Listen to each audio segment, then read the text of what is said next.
a post-World War II drama with Rami Malek, Russell Crowe, Michael Shannon, and Richard E. Grant, amongst others. The setup for the film is a psychiatrist, played by Rami Malek, having to interview, evaluate, and analyze the Nazi, specifically the second-in-command of Hitler, Hermann Göring, played by Russell Crowe, with the intent of understanding how a person can become a Nazi and learn how they think. So it's in a way like Mindhunter, but instead of serial killers and the CIA, it's with Nazis and a psychiatrist. And in the last third, it's more of a courtroom drama, showing the Nuremberg trials, and they managed to make that part both brutal and intense. I expected a serious tone, and it was serious, but I was surprised at how humorous it was, especially in the whole first half. Through the parts that could have been more slow or boring for some, it fills it with quippy dialogue to quickly get to the point of the scenes and get to the more interesting scenes that are then given more time and are more seriously toned. But the humor doesn't feel as out of place as it could have been. It works thanks to the jokes fitting the characters, and of course, thanks to all of the amazing actors delivering them in the most realistic way and making them work as their characters. It's a star-studded cast of great acting talents. All the actors give amazing performances, making both the humor in the beginning possible, but also making all of the very serious scenes believable and emotional. Rami Malek shows real star power, showing again that he is more than capable of giving a great performance and commanding the screen in a lead role, while being very nuanced in his performance.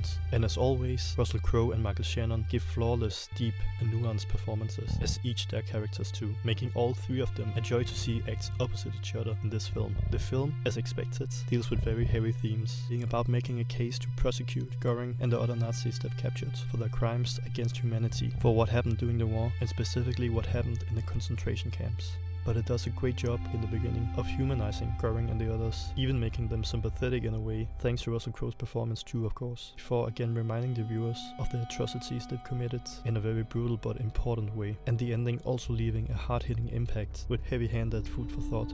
The conversations between Göring and the psychiatrist are the highlight of the film, and I was always looking forward to seeing what would happen in the next conversation and who was outsmarting who. Some of the dialogue between them is scary to hear because of how scarily close it feels like the world can be to something like that happening again, how easy it can be to make people follow and how easily people will follow someone like that. It's an obvious allegory to what is happening in some parts of the world too, and serves as a kind of warning to the viewers. Even though it's obvious that was the point of the conversations, I think it feels true to the characters as well, and feels like something they might say in context of the film. The cinematography is alright, but very simple, relying a lot on close-ups, but that plays to the strength of the great actors. A few scenes aren't up to par with the rest of the film, and it's similar to a lot of other historical films with the same types of flaws, but the strengths in this film outweigh the constraints of making it historically accurate, instead using it to get some clear and obvious points across. It's very long, but it's worth the time investment, both if you're interested in the psychological aspects of it, in the historical aspects, or just to see Rami Malek, Russell Crowe and Michael Shannon act it out in a film.